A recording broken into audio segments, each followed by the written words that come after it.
On today's episode of the Glue Guys, as we sit deep within the off season, the heart of it, the heart of the jungle, we're going to take some of the best mailbag questions we ever had, netspot@gmail.com, and voicemails. We have a phone number. Mike, I've been spending time on TikTok. Can you tell by my hair? It's my TikTok hair. It's my flow.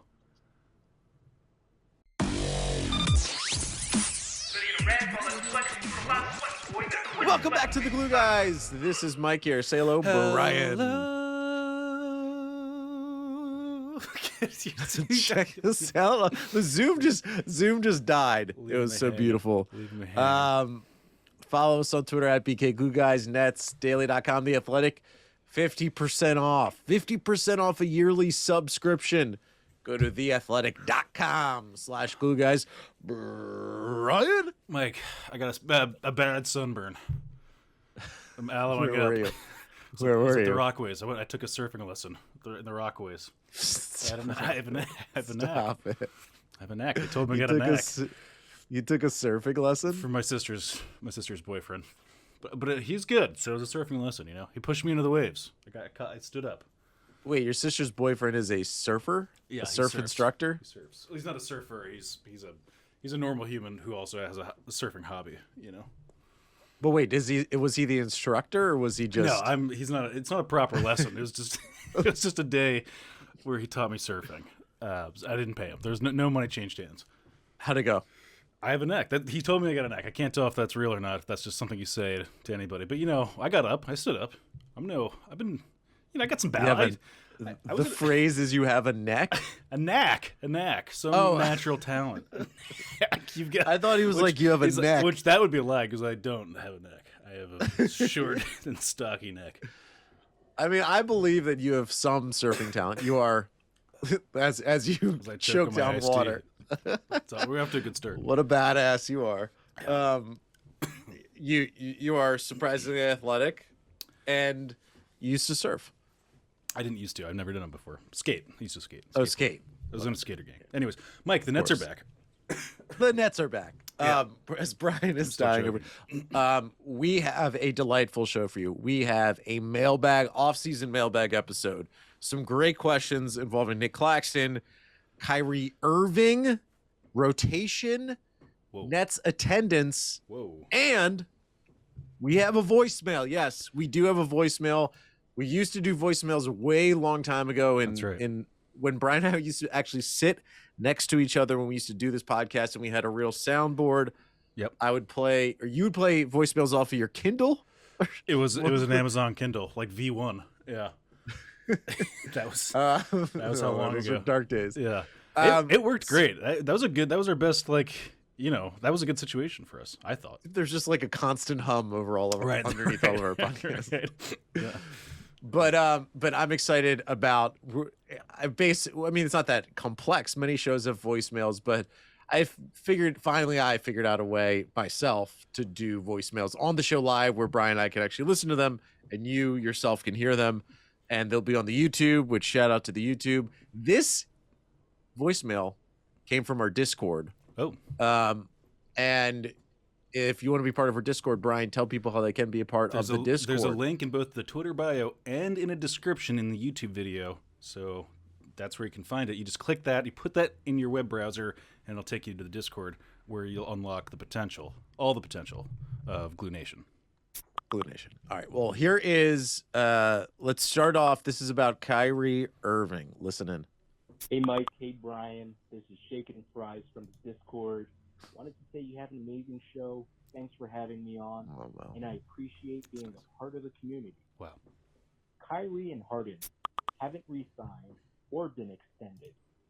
Do you think that this could potentially be a good thing and something that allows them to negotiate while also assessing roster flexibility once the dust settles? Let me know what you think. As always, take care. Well, I just got to say, I'm impressed by the diction level. Yeah. It felt like that was red copy. That could have been take 12 or 13, I think. That's what that felt like. Big shout out to Shaken Fries. He's active. He's active in the Discord. So hop in there and talk to Shaken Fries one-on-one. So this is a big question. So we had earlier this offseason, Kevin Durant signed an extension with the Nets. There was talk that Kyrie and James Harden were close behind. Over the past week, we have gotten some interesting conversation. One from Nick Wright of Fox Sports, one from Stephen A. Smith of ESPN about Kyrie Irving in the heart of NFL season. We have Kyrie news. The to kind of coagulate all of it, if you will. Sure. It's basically like Nick Wright had reported that Kyrie has essentially said that if you trade me, I will retire. Yeah. Stephen A. Smith, I guess his basic thing, because he was on like a Sirius XM show where he was basically like, maybe kind of Kevin Durant's getting a little frustrated with Kyrie Irving, but everything's like Kyrie's kind of like holding the Nets a little bit hostage via his sort of, no lack of reliability. Yeah. Let me just ask you, off of this question from Shake and Bake, and again, you can find voicemails. You can go on our Twitter. Our phone number is right there. You just dive in, call us whenever you want, and we'll have you on the show. Are you concerned at all about Kyrie Irving? Like in terms of in general, like there's all this little sort of side conversations about how committed he may be. Do you need that commitment? I fall on the pretty not concerned about Kyrie Irving side of the spectrum. And that's to say that I'm still somewhat concerned about Kyrie Irving. Like I think he's like a pretty naturally impulsive and unpredictable bro. The big fear is that he wants to be interesting, and that always scares me a lot. More so than anything else, the desire to do interesting things, which could mean like all kinds of unpredictable stuff. The interesting gene is a or the pursuit of the interesting gene is a tough one. But again, I fall on the short end of the spectrum. Like the most he's done is take like these 2-week hiatuses and things like that, which like suck or whatever. But like, in the grand scheme of how crazy you can be, it's more time than Dennis Rodman would take off to go on a weekend bender with Carmen Electra. That's like, like just functionally more time. But it feels less kamikazes are going down the gullet, less I don't know, MDMA, who knows what, maybe not. But yeah, in general, he's into more like health and wellness based stuff. It's a health and wellness bender, is what I'm saying. So like my fears aren't that he's going to come back in a ragged shape like you might if it was a Dennis Rodman bender. But it's still like he's the kind of guy that goes on these hiatuses, on the sabbaticals every now and again, until there's like a real point of evidence. And I think he like responded to this in a Instagram post like my God-given talent or whatever. I don't know. I'm paraphrasing, but yeah, there's something like that. Yeah, something like that, which seems to suggest he's aware of everyone's general fear and wanted to assuage them to some degree. But then also he, divide that by like go maskless, JK, like I don't mean COVID masks. I know. Yeah, that was. Did you think that? So what Kyrie said is that he said he was unmasked. And a lot of people took it as that he was advocating for he said, I'm unmasked and unmask yourself. And a lot of people took it as him advocating against mask policies. Yeah. And then he came in and said, this has nothing to do with COVID. It's about, we all put up a facade and just drop that facade and just be who you are, essentially. Do you think he was in fact advocating for non-COVID policies? This is why I really do. I'm sincerely putting my hat in the ring to represent Kyrie personally for PR purposes. It's I if he had just run that tweet by me, it would have been chef's kiss. I would have shortened the edges off copy, delete, mask, or cut and paste mask, just disguise. Just take it. You see, it's a disguise. Nobody's gonna think anything about facade it. Again. Facade. Facade's great. I go disguise. Just I don't want to church it up too much. But that's for the boardroom. Yeah. So, anyways, that I do sincerely think that he was doing one of his sort of platitudes about be yourself or whatever it is.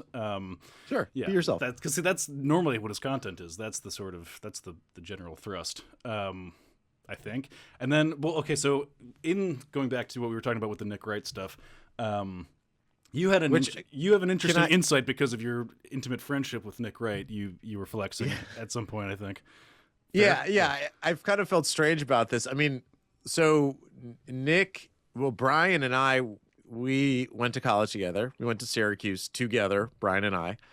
We lived in the same dorm, the same floor, in the same dorm freshman year. A lot of Guitar Hero together. Went down. A lot of duets through the fire and flame. And then we lived together sophomore year. This is a deep and abiding friendship. I don't know if abiding is the right word, but Nick Wright, when I think I was a freshman at Syracuse, Nick Wright was the big senior at the local college radio station that at Syracuse has this great history of broadcasters. Nick Wright, the radio station there, WAER, there was two different sort of lanes. There was the play-by-play lane, which is where Mike Tirico, Bob Costas, and all those great people went to. And then there was a talk radio lane, which no one famous had went through, but Nick Wright was the senior there. So my remembrances of Nick Wright personally, having been in like many meetings where I'm this little freshman and he's the sort of the big deal on radio all the time, was he was like all of us at 22 when we're seniors in college, shitheads, like just like talking, like, you know, wanting to get drunk and having fun. And that's what I remember of Nick Wright. And now it's like a weird thing to see him, you know, in that box on Fox Sports 1 talking net slander. And I'm like, I know that guy. I've seen him come in with like acne on his face, you know. Is this your way of blackmailing Nick Wright? I feel like there's no, if anything, Nick could blackmail me because I had like I was maybe one of the worst talk radio lackeys in the history. I don't buy that. Famously forgot to record a show. The one thing. That was literally the one thing. Anyway, so it's funny to see Nick. Now, I will say this. Did you see Kyrie Irving's tweet? He actually tweeted a response to Nick Wright. It was an image of a puppet being controlled by, if you ever played Super Smash Brothers, the final boss in Super Smash Brothers, just the hand, you know, the controlling hand. So I will say this, and this is, again, I've not talked to Nick Wright since college, so like I have no actual relationship with him. Nick is probably the fiercest LeBron James defender on either ESPN or Fox Sports 1. Sure. He has been like the earliest to LeBron is the GOAT and the loudest to LeBron is the GOAT. Now this is just all me doing. This is deduction here, folks. Okay. So he defends LeBron. He also had previously had a tweet maybe a couple days ago making fun of Nerlens Noel for suing Clutch Sports. Clutch, of course, is LeBron's sports agency. Making fun of Nerlens Noel, how Nerlens claims that he lost a whole bunch of money because of Clutch. And Clutch had just had there's some guy who signed for big money. And Nick Wright, a sports commentator, had tweeted out defensive Clutch for no reason at all, just taking a cheap shot at Nerlens Noel. So I think there's some implication out there that Nick is like basically in the Clutch family. And I do think it's interesting. He takes, he kind of has a particular fascination with the Nets, which who is LeBron's chief rival right now in the NBA? I would say the Nets. I wouldn't say like rival, but But like, which team threatens LeBron's legacy the most in this very moment? Sure. Yeah. Kevin Durant, the Nets, and Kyrie Irving. We know Kyrie and LeBron had a fraught relationship. Very fraught. And Kyrie probably understands this relationship between this, however kind of relationship you want to define it, between Nick Wright and Clutch. All of this to say is extremely interesting, and I'm so excited for the season because we need this. We need warring camps and people taking one side or the other and accusations and insults flying back. This is not even the season we're getting it now. Speaking of which, and we'll get back to the Puppet Master thing. Speaking of which, Mike and I in our private production meeting have decided to have a more aggressive relationship, a more tumultuous relationship this year by design. We're gonna borrow from the Fox Sports 1 model, and we're gonna be disagreeing with each other a lot. You asshole, you idiot. Well, we're gonna have a new segment this year called Manufacture Tension, where we find a subject where we can manufacture tension, because all we do is agree with each other, or just like It's a problem. hop off of each other points. We should we could start fake beef with other shows. There's some new Nets shows out there that I would love to spark some manufactured tension with. I mean, these are just spitballing. Okay, I don't know. Jeez. Right. Well, you want to manufacture tension about the manufactured tension idea for the other shows? Is that what's happening? That's how good we are. Damn. We're already made it a meta process. So just doubling back to the Nick Wright thing. Yes. In Kyrie's estimation, do you think that the puppet master, right? Obviously, Nick Wright's the puppet in the GIF. Is the puppet master, the hands holding the puppet, is that LeBron James's hands, or is that a shadowy coastal elite cabal who eats babies? Well, probably, is whatever. LeBron James in a shadowy coastal elite cabal? Right, it's the same hand. Got it. No, that I think Kyrie saying that hand is clutch and LeBron. Got it. And Rich Paul. You think so? 100%. Good. No one on air defends LeBron and elevates LeBron more than Nick Wright. And we know that Kyrie has his feelings about LeBron and his team. And, when Nick maybe hears certain things, I think Kyrie probably believes it's coming from LeBron's side, even if it's not even the case. Yeah. Ooh, so that he's playing if it's true, so let's assume all that's true, and that, Nick Wright, puppet that he is just parroting the fake news coming from Clutch. Yes. Wow. I mean, I love that. I love that pretense, but I also love it because I like that LeBron is competitive to that level, trying to sow discontent. Disinformation. Yeah. This is the disinformation campaign, a coastal disinformation campaign, Atlantic to the Pacific. Wow. Okay, there's General happening. Mark Milley here calling his counterparts in China, saying, no, in fact, you guys are eating your own disinformation. Yeah. President Trump will not be firing off a nuclear bomb. Wow. And then he's kind of also committing undercover treason within that moment. This is happening in the NBA. Wow.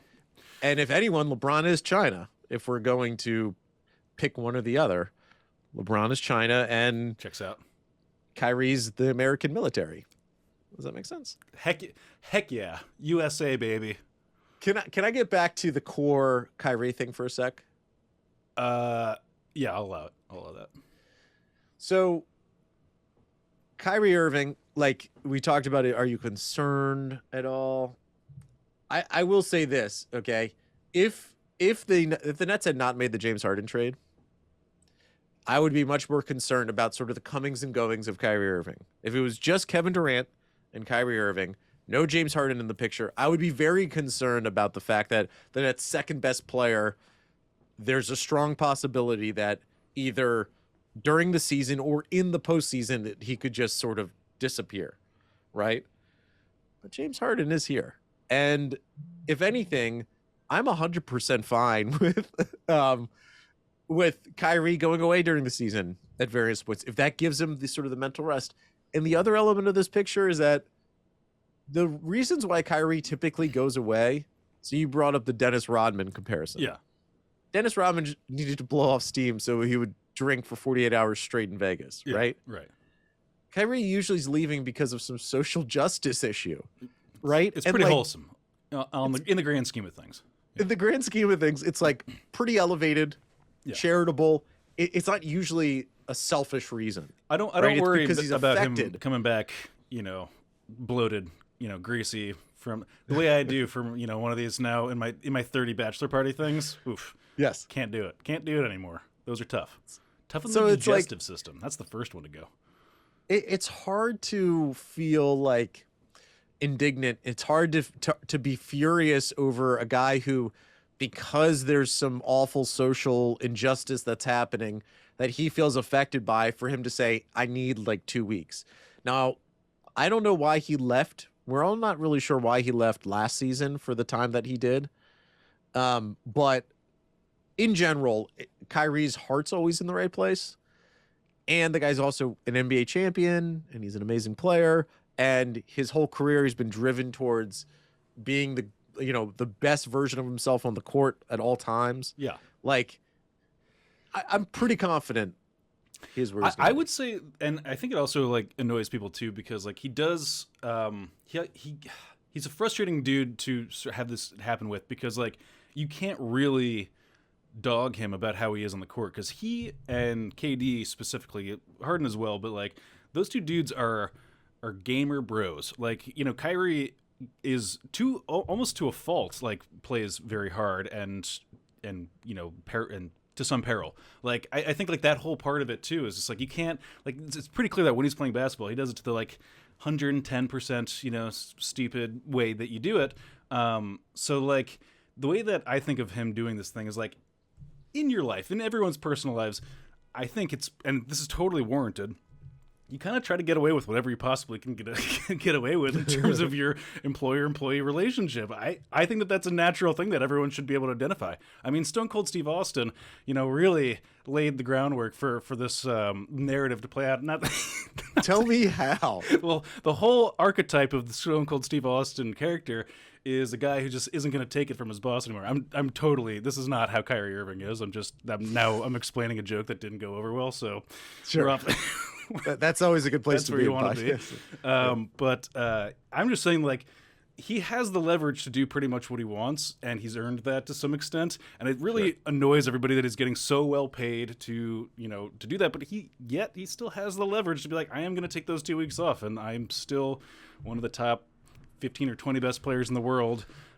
So there's not a whole lot you can say, and that's my prerogative. And in American culture, we still have that Protestant ethos that says, no, you show up and you bring that lunch pail in and you get that black lung, you know, no matter what. And Kyrie's not having it.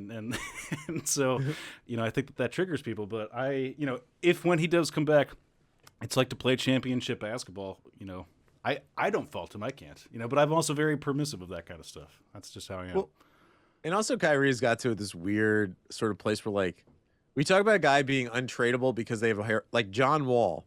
John Wall's not going to play this season because he wants to be traded from the Houston Rockets, but he also doesn't want to take a buyout of any kind because he has 2 more years left on max money. Like, he's like, why would I take any buyout? Okay, he's untradeable for the very classic reason of being untradeable.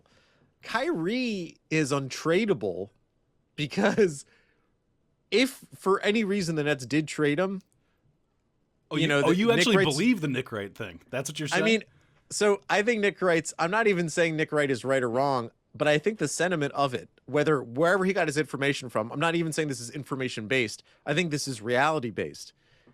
Kyrie cannot be traded because there'd be no team that would ever feel comfortable at this point basically forcing Kyrie onto their roster. If Kyrie said suddenly to the Charlotte Hornets and said, hey, I want to play in Charlotte.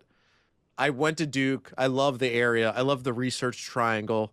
I'm really big in Outer Banks. I watched the show on Netflix. Seems like a lovely place, even though they shot it in Charleston, not in the actual Outer Banks, but just the idea and the ethic of the Outer Banks. Is it the show with the teenagers that are always getting into near death situations, like just like shooting people, and or like a gator will just come out and like they'll fall. It's I watched it for 2 seconds. Like, you guys are every 10 seconds you're getting into some kind of near death. They all have like 18 concussions already. Yeah. And they've been wanted federally for many years, and they still drink like Pabst Blue Ribbon. That show.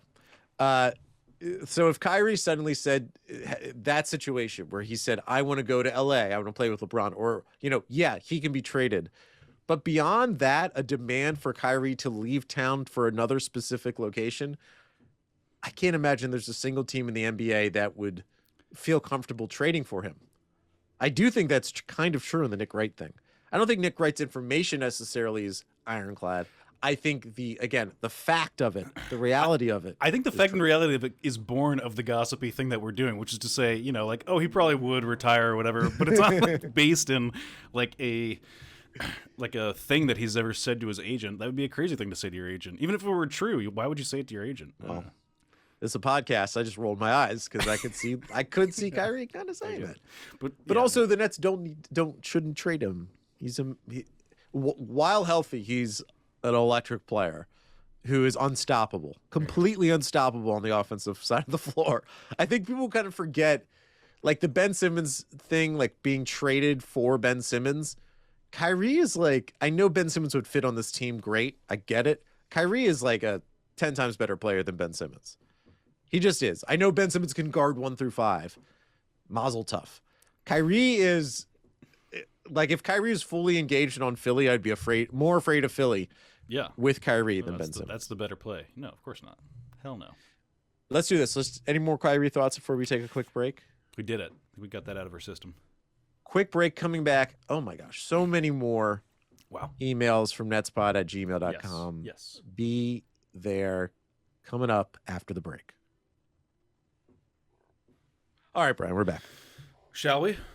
Let's dive in. Netspod@gmail.com. If you want to be part of the conversation, you can email us whenever you want, or again, voicemail. It's always a great opportunity. As you just heard, we'll play your voicemail whenever you want. The number. Yeah. Get your pen and paper out, folks. The secret code. 646 Yeah. 598 9690. Want to do it again one more time? 646 598 9690. I'll put it up on the YouTube as well. First up, Cheer Boy. Yes. Sean Goodfriend, a good friend of the show, and a good friend of the Discord. Again, big Discord contributor. Hello, Claxton is up for a 4-year, $50 million extension. What should the Nets do? On the Dunked On podcast, they suggested the Nets wouldn't make an extension and would only offer up to $5 million AAV. What's AAV? What am I? Annual average value, or given the average annual value. Given the lack of value in centers in the Nets system and the salary tax issues, what should the Nets do? Extend? If so, how much? Build his value and trade him for future picks or assets at the deadline so they don't lose him for nothing, or let him become a restricted free agent next year. Thoughts? This is a very you question, Smelts. You'll know this. The Nets don't want to pay Nick Claxton. They don't want to do it. But let me ask you this, okay? Who's a better player, Jared Allen or Nick Claxton? As of right now, on the whole, Jared Allen, but who do I want? Contract and trajectory. I mean, Nick Claxton makes sense for us at the moment. Let's say for the next 4 years. Starting today and into the next 4 years, who ends up the better player? And within that conversation, we're assuming that Nick Claxton gets paid somewhat, not $20 million a year like Jared Allen, but let's say it's like $12 million a year, right? Let's say it's the 4-year, $15 million extension, right? So that's about $12.5 million a year. So I think Nick Claxton has a higher ceiling than Jared Allen. I think it's tough because like his ceiling defensively is higher. Manufactured tension. This is manufactured tension. Actually, this is real tension. You jerk. Shit. Here's actually my cats. I got real tension towards my cat, and it's just causing a ruckus. Where I think they differentiate is in offense, and defense. Ultimately, I think Nick Claxton's got nothing going for him offensively, and the less of that he does, the better. Whereas Jared Allen is, in the Clint Capella zone, but like. Nick Claxton's defense is a really special thing, and he's so young, and there's so much ceiling for that like if he's going to get paid that much, it's not great because like you're really like a defensive linchpin, specifically center. At least that's how I see him. He could totally, he could start shooting threes tomorrow, and I'll gladly eat that crow. But as of right now, that's sort of where I see it. That's a good point. I mean, I think Nick Claxton, because like in college, Nick Claxton was a better offensive player than Jared Allen. He handled the ball. He had a little bit more range. I think his athleticism is actually more like it's more functional. I think Jared Allen's like an athletic player, very athletic, great. I think Nick Claxton has a little bit more wiggle to his game. But you're right. Like Jared Allen right now, and their age is probably not all that different, is a way better offensive player. And defensively, you can rely on Jared Allen much more. The Nets aren't going to pay Nick Claxton.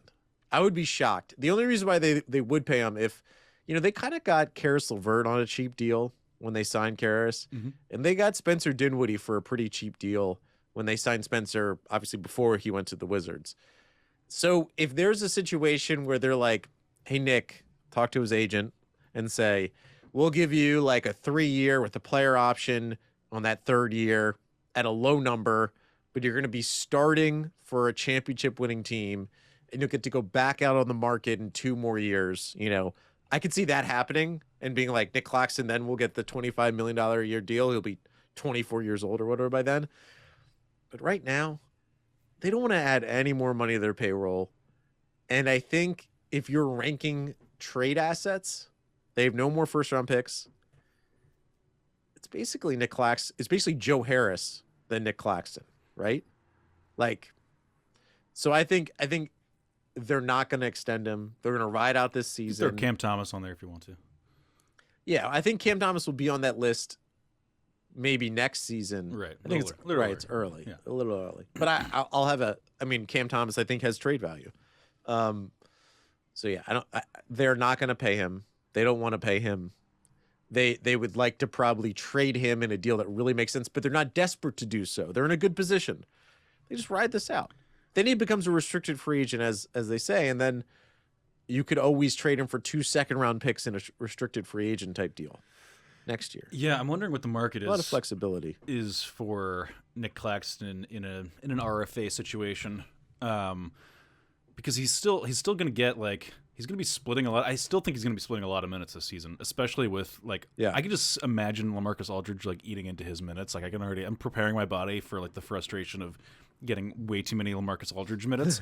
And so yeah, I wonder where his value is going to be based on just how I still don't think he's going to be super duper starting big part of the rotation in that way. You know what I mean?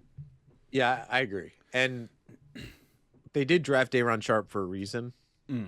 I think they were preparing for the idea that Nick Claxton may not be future or long term. And if they know that they're not going to resign him, they should trade him. Not now, but they should think about, can you flip him for anything that of longer term value. And at the same time though, in the small sample size theater, the analytics about Nick Claxton are so through the roof that maybe he does just sort of ascend to that prominent role. I mean, he's got the most volatility in terms of what his role is going to be out of any player on the team right now. So we're going to watch out for that this season, Mike. That's what we'll do. He is, in fact, I don't know if you've seen the trailer for House of Gucci with Lady Gaga and Adam Driver. I haven't seen that. He is the House of Gucci of the Nets because wow. It's a movie. Adam Driver, Lady Gaga, Jared Leto, Ridley Scott directing, and it's all these American actors taking on the Italian American. They're all supposed to be Italian, but they're speaking as if they live in the Bronx. It could either be a horrible movie with hilarious costumes and ridiculous accents, or this could be this could be Godfather with style, and that could be Nick Claxton. He Beautiful. could either be a complete constantly gets hurt, or he could in fact be this Giannis stopping beast, because he is the Giannis stopper. Love it. On the team. Well, grazie to Sean, a good friend of the show. Prego. Arrivederci to that question, and hello to True Boy. Hello. Jason. Are we doing Jason? This is Jason from Brooklyn. I'm just going to go with whatever they sign off. That's fair. Jason from Brooklyn. Hey, Mike / Brian. Great pod. Thank you. Thinking I way was first there, by the way. Yeah, I did notice that. Yeah, I did notice that. I would have. Anyways, great pod. Thinking way ahead here, but roll with me. Steve Nash and Sean Marks have alluded to the buyout market a few times when discussing how to improve this team with limited resources.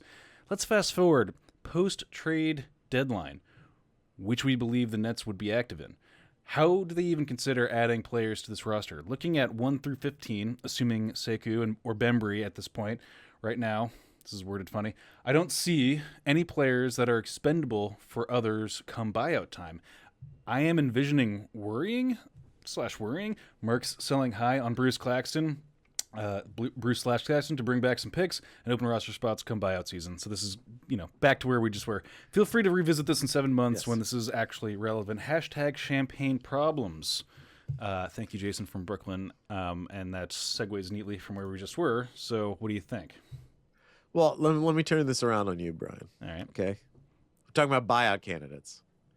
Where else would Nets want to get a buyout guy from? Yeah. What other position? It's basically wing defense, right? It would be like the Trevor Ariza type. Trevor Ariza's on the Lakers, so he's not going to get bought out and go to the Nets. But I think that's the only position on this team that really fully makes sense. Now, I know that Andre Drummond was bought out, and you never thought someone like him would be on the buyout market. So there could be a surprise figure. Yeah, it's always kind of like a tough one to project because also like this is largely in response to your own injuries, and that's a crapshoot. And like I don't know, it's tough. What if Mike Dunleavy says he wants to get back into basketball? I'm into it. Wouldn't it be perfect for this team? This is a stacked roster. Yeah. I do think so. There's to me, there's two major ways that the Nets, beyond this phantom Kyrie Irving, Ben Simmons trade.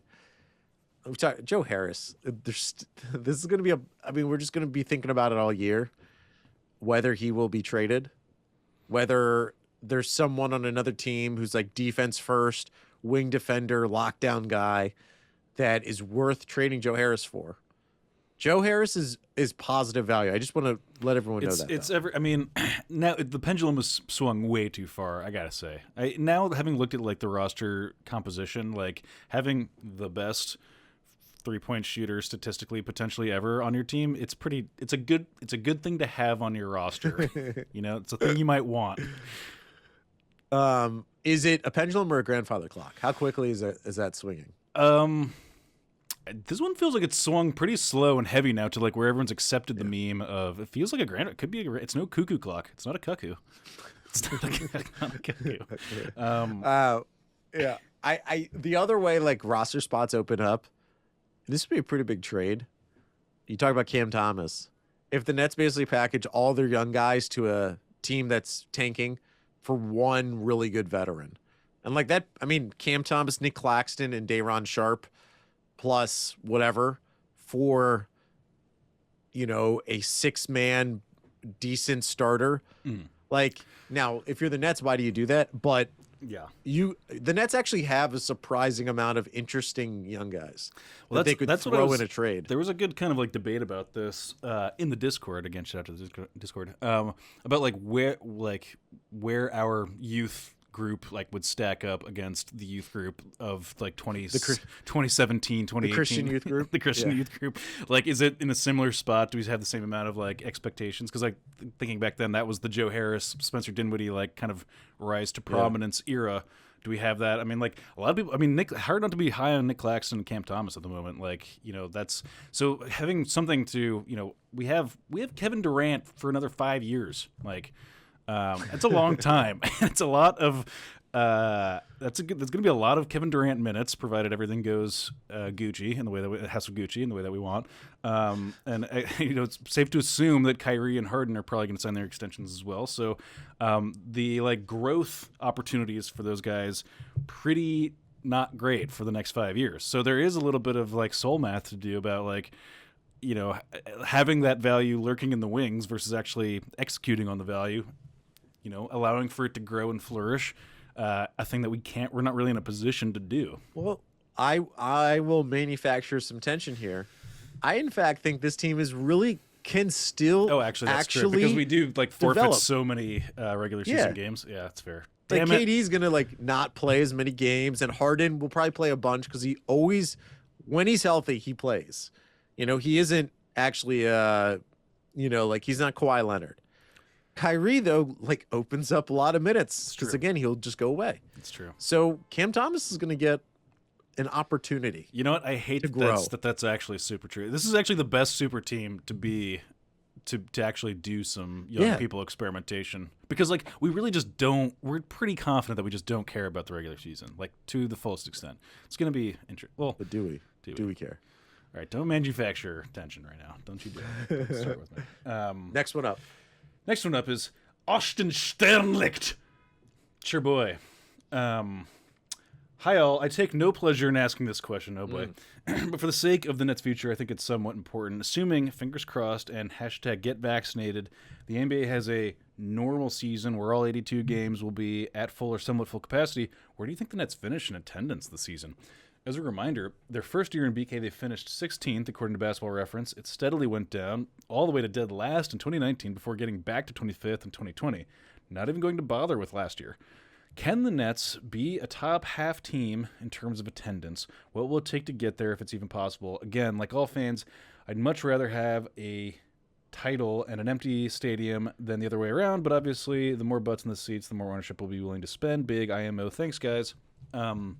Thank you, Austin. That's an interesting last little bit there, like the butts in the seats as a correlation between like spending on players, which I'm not sure is super 1-to-1. But Mike, you know what I'm going to say? I've always said the prices are too damn high. The rent is too damn high at Barclays, and it has been. The price of a beverage was like $14. It's not just like the getting in the door price isn't what happens. It's the everything else price that they wallop you with.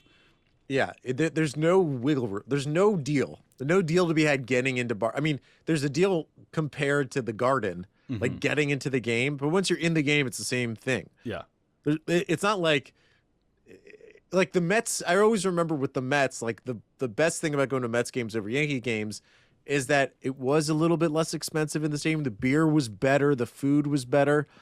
Barclays, it's ultimately the same thing. Now, here's a little data your way. Okay. So this question is like, where can the Nets be in the attendance figures compared to the rest of the NBA? Okay. I did analysis. Barclays holds up to 17,732 fans for a basketball game. Okay. So in 2019, this is the last season where COVID did not touch that season. The Milwaukee Bucks were 17th in attendance with an average number of fans per game of 17,602.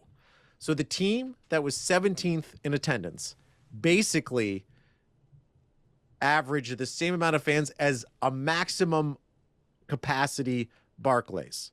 So are you trying to say that they're not doing this as a percentage of overall seats, and that it's just like a total like gross number? It's butts and seats. It's gross. It's gross butts. It's gross. I mean, if that's actually true, then like all of this data sucks. Like it's just stupid. It should be percentage of available seats. That is the only way that would make sense. If it's not, then oh my lord, Brian, I'm gonna throw you through a little curveball here, bud. Okay. So in terms of gross butts, the Nets could never be higher than middle of the pack. They literally just can't, unless if all the teams that have higher capacity stadiums all tank, and then they get below 17,000. I can't believe that this is the way they do this. Somebody's got to tweet at us. Whoever traffics in this, look it up. I will. I will. But if that's the case, then people are like, yeah. Anyways, go ahead. Okay, if you look at actually those attendance figures, and you look at like the Dallas Mavericks, their average attendance in terms of percentage of capacity was 104.5% capacity average sitting on each other's over the 2019 they're season. Sitting on each other's laps, or what's going on? Yeah, they're just sitting on each other's laps in Dallas. So it's all baloney. So, but if you go 100%, if you look at the number of teams who actually get into 100%, there are 11 of them in the 2019 season that got 100% or more. If you go 99%, there are 13 of them. That's half the league, right? There are 13 teams, even the Cleveland Cavaliers in 2019, which that should not have been a LeBron year. I think that was the year LeBron went to the Lakers. They still had an amazing high level of capacity in terms of percentage. So for the Nets, okay, what do you you're going full fake news on this. You're like, it's just fake news. It's not possible. Because Barclays is, I think, I know it is one of the smallest arenas in the NBA in terms of capacity. So like the Nets, so if you have a Knicks fan saying, "Oh, look where you guys are in the attendance figures," because they love to talk about ratings and attendance. Just say we can't hold it. We're exclusive membership. This is the Soho House. This is in Sam's Club. Okay. Yeah. It's tough to get into but so. I think the real thing is the enthusiasm gap. Is it hard? It's going to be hard to get a ticket every home game.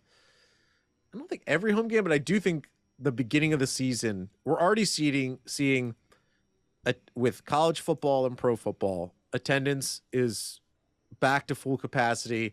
There's incredible enthusiasm. Ratings have been reflected on that enthusiasm because ratings for football have gone way up. I think the NBA's ratings are going to go up, because people are going to be able to be back in arenas. That's how you get excited about the game, by actually going to the game. And this Nets team, is going to have a full publicity push of, hey, we have Kevin Durant, James Harden, and Kyrie Irving. Enjoy this whole season, and they're going to have a big push. Iron Eagle will come on our podcast. We'll get a bunch of tickets sold that way. So overall, it'll be good. I think the ratings, I can do a whole other spiel about this later, but ratings is also, people are missing the whole big picture with ratings in general, because so much streaming is happening on the computer. But anyways, we can get into that. That's a whole separate thing. Thank you, Austin Sterlicht. Next up is Luis Torres. Luis, I have nothing really to say, is what he says. I am more than content with what the Nets have done this offseason. You guys are literally the best Coastal Elite Nets podcast in the world, and be safe, heart emoji. Wow, thank you, Luis. That's a long time, many times, so you have to shout out. Next up, Cheer Boy Ron Kaplan, who's active.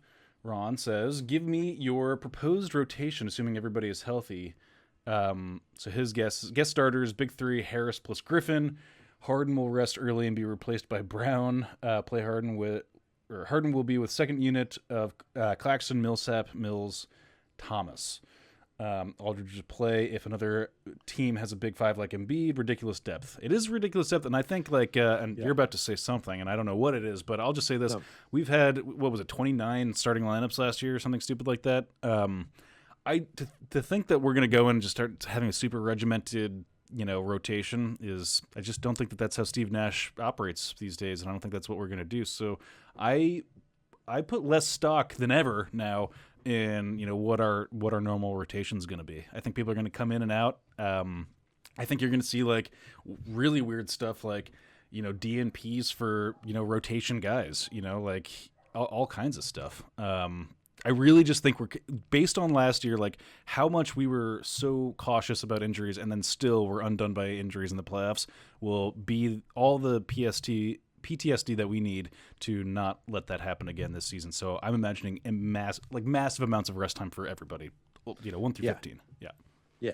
And I what I would like to just see if they're going to do that is like, I almost hope they're going to be games where like Kyrie, Harden, and KD all rest, so that when they are playing, they're all playing together. Because ultimately, those guys need to play together on some level. Now, you're not going to do that like every week. You're not going to sit all three together and then. But I do want to see some of that, because what I don't want is a whole season where like Kyrie's out for a game, KD's out for a game, Harden's out for a game, and it keeps rotating. Because then there's never going to be a flow. Yep. Give me a flow.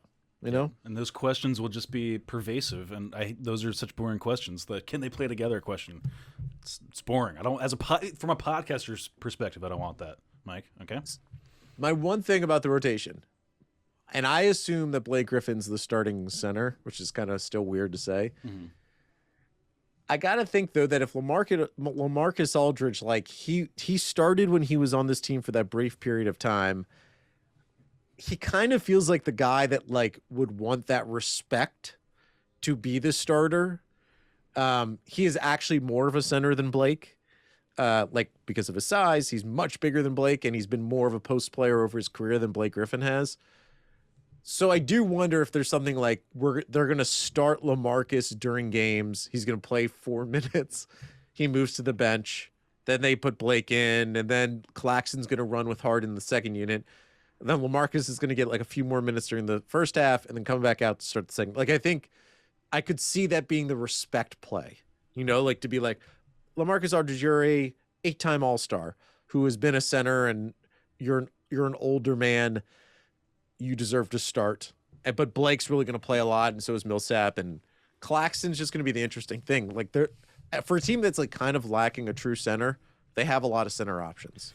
Did you know that in 2020, LaMarcus Aldridge shot the highest percentage of long twos for any player in the league in the year 2020? I didn't know that, and I don't believe it. No, I'm just kidding. Well, I'll send you the link. I'll attach the link to this YouTube video, and then you'll be embarrassed. How's that for tension? Yeah, I think it's like, again, we kind of like rode with Steve Nash all last season, and we're like, it's kind of incredible that they just keep adding pieces and he keeps figuring out a way to fit him into this puzzle. He's got to figure out how to keep all these guys happy. I imagine they're coming here to Brooklyn understanding their role, because they like Millsap could have gone to a bunch of different teams. LaMarcus Aldridge really probably could have gone to a few other locations, and Blake stayed when Blake definitely would have gotten probably a better playing time agreement somewhere else. Like, you don't have to figure all that out. And Nick Claxton deserves to play center. So does Bruce Brown. There it is. Next He's a up, center. cheer boy, Alex Sturm. Everyone's getting the German treatment today. Hello, Glue Guys, a longtime listener, first-time emailer. Mike and Brian. He even hit me Brian with a Y here. This is the level of disrespect. I'd like to know, how do you see the front court rotation filling out for the Nets this year? Blake Griffin was the starter last year, but age is a legitimate question. Nick Claxton seemed like the best big at some points, but is by far the youngest of the group. LaMarcus Aldridge shined in 5 games, but is another year removed from his prime and could see a minutes restriction. Paul Millsap was just signed for after a very newsy free agent period, and James Johnson could probably scare COVID-19 out of his own body. What do they do? P.S., and this is separate, well, how much do you want to do on that? Because we have been talking about this. So do you want to address that anymore? Yeah, I think it's kind of, again, it's going to be crazy. It's going to be a tough juggle. It's a tough juggle. So we did that, and thank you for that, Alex. We didn't position that, but Yeah, here's sorry, the one we really wanted to I get to. should have read ahead. Really- I just kind of said, yeah. Really wanted to get to this is that P.S. as someone who is currently on a college search, and with you two being CUSE alums, I was wondering if I could get a quick spiel / explainer on what kind of school it is. Mike, I know you're an orange man to the core. You have a lot of things to say about this, I'm sure. Well, let me ask you, how do you feel that Alec is I know. Embarking. a baby? He feels like puppy. he feels like our child. He feels like our boy. I feel like we brought him into this world, Mike, and now our He baby's also seems to know the Nets better than us, which is he's off and running. because if you don't follow him on Twitter, everyone who listens to the show, I'm sure. I mean, great Twitter follow. Yeah. Alec, I don't remember your exact handle, but Let's- you can find him. Yeah, shout out to that handle. It's probably just whatever. Alex Sturm, but or A Sturm. Yeah, so 17, the year he was born. I always just feel proud, I just feel proud of everybody. That's where my narcissism is. So I'm happy for him.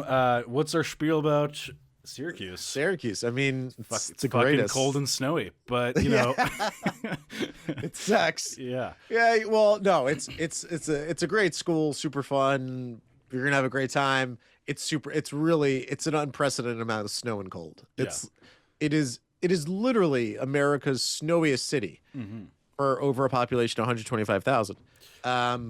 It's brutal in terms of its cold, but the cold, you get immune to it at a certain point, don't you think? Like, we stopped caring about snow. If by immune you mean you get depressed and and in that way you stop caring about snow and everything else, then yeah, that's what happens.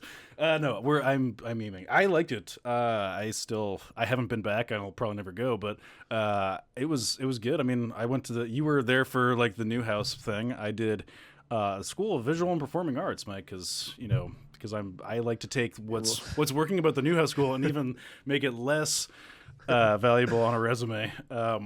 So I did that, but it was good. It was good times, I don't know. I feel like colleges are like pretty much. I mean, maybe I'm wrong on this. I mean, it's like about the location. I feel like that's like the real. You want to be in if you want to be in a city, it's not a city. Don't let them tell you it's a city. You're not going to get that experience. It's much more suburban. Well, yeah, I mean, I do think that's the thing. It's like with colleges, there's just a bar you have to clear, right? It's like I don't think you want to be at a commuter school. Like there's a school near where I grew up in Maryland called UMBC. It's the University of Maryland, Baltimore County. People may remember them because they went on like a an NCAA tournament run. A couple of years ago where they were the first 16 seed to beat a number 1 seed overall. But it's a school where like there's no one lives in the dorms. People just drive in from their parents' houses in the neighboring counties and they go to class and they leave. Right? Like, so I think if you can go to a school, a sleepaway school. Go to sleepaway, go to Jewish sleepaway camp, which is Syracuse. In a lot of ways. It's a Jewish sleepaway camp. Yeah. And that way you can get away from your parents and there's some community and it's great. Syracuse was phenomenal. But there's many great schools. The only school I wouldn't go to is like, I don't know. What's the worst school for you in America? Well, here's what I would say, and this is like a little bit, again, some soul math to do. It's like, do you plan on living in a city after you graduate? Because, like, if so, then maybe go. That's a great. This is actually a good point. Maybe go somewhere different to diversify the experience. But if you plan on, because like I And also, like, know what isn't a city school, because, like, again, Syracuse seems like a city school, but it's pretty far away from the actual city. And Syracuse, the city, is actually a little bit like, it gets a little hanky at times. It got hit hard by the Oxy thing. What am I? Anyways, but there's like a lot of like, if you want to go to like Philly or New York or somewhere like that, then think about where you're going to live afterwards, because it's kind of weird to go to school and then like also just like live there right after. Not weird, but it's just like fun to diversify the experience. Win the decathlon of life, Mike. Yeah, but Alec, we can talk off air. Yeah, hit us in the DM. But seeing your Twitter presence, and I know that you write, you probably want to be in sports journalism. Syracuse, I mean, it's the best. It really does have a pretty good like funnel from Syracuse. It's a pretty direct one as far as... I got to intern for the Olympics because I went to Syracuse. So I went to Vancouver, Canada. There you go. For a month, which was great. Last but not least, and thank you, Alec, hit us up in the DMs. Last but not least is T-Rex. T-Rex says, before the playoffs started, I said, when the bright lights show up, do not trust Joe Harris. He folded by missing wide open jump shots. I was pissed for about 2 weeks and forgave him. Okay. Here is one problem about Joe Harris. I cannot forgive him for his basketball IQ. His basketball IQ is very bad because he keeps felt those shooters tricks, which hand checking. We got some issues here for grammar issues. His defense awareness is bad. For example, Game 6 against the Bucks, do we know he fouled Chris Middleton 3 times at the three-point line? What about fouling Westbrook at the three-point line before halftime during the season? Do you agree that his IQ needs to sharpen up the season? Michael, there is a lot of Joe Harris gossip and anger and memes flying around. Now his IQ, his basketball IQ, which, let's be honest, is an extension of his normal IQ. Let's just, let's call it like we see it, is under attack. Are you coming to his rescue, or are you going to pile on? That's up to you. I think that's unfair. I think he has pretty high basketball IQ. I just think he had limitations, and I do think he kind of freaked out in that series. Like, he was doing things he doesn't normally do that does show he has a high basketball IQ. He's always had he understands where to be on the floor at a really high level. He does understand how to attack a defense when they're shadowing him to one side, and he can get to the bucket and get around a pick. And he's not like an ultra athletic dude, and he's very reliant on his 3-point shot, but he still can do a lot of other things that he doesn't get credit for. But I think, again, as you said, the gist of this email is there's this Joe Harris anger, and I don't know, and I'll ask you this.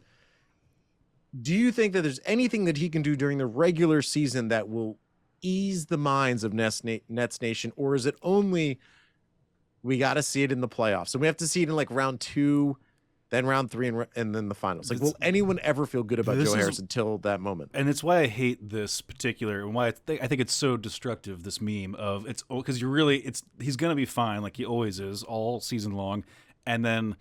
And this is not me piling on T-Rex, sweet T-Rex, but it's just not going to satiate that cohort of Joe Harris haters, until the playoffs. And even when the playoffs, it'll be like, 2 series in, and as soon as he starts like having one bad game in the conference finals or something, then it'll be on, Mike. It'll be so on.